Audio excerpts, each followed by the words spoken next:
at the time, you had a young daughter. Mm-hmm. You have a young daughter now too. Mm-hmm.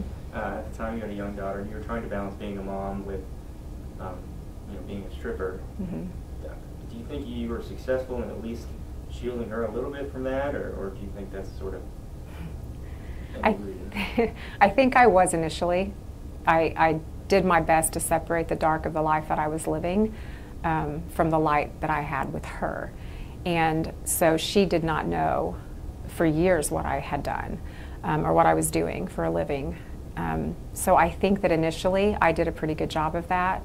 But the darkness is invasive, and it begins to not just be something that you are a part of while you're there. It becomes something that follows you home.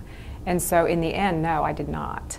And I made really bad decisions on walking away from the house that she and I had and letting that get foreclosed on, and moving in with one of the directors of the club, and that kind of just brought her into this circle of a very dark space. And so no, I did not. And in the end of that, I was not making a good, wholesome, safe and stable place for her to live like I was supposed to do.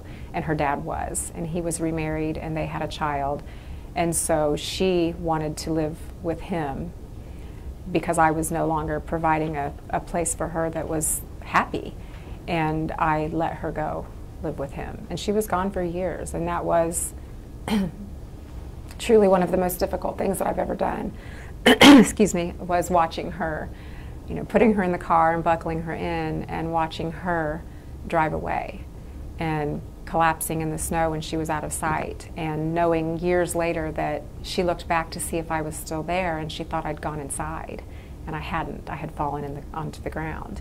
And trying to just drive home after that and getting high so I could numb myself to what that felt like.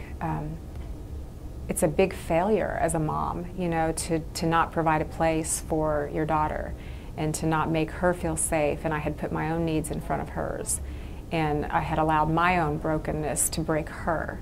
And that's not fair, and that's not what I'm supposed to do as a mother. So losing her like I did, which I didn't lose her, it was my fault, but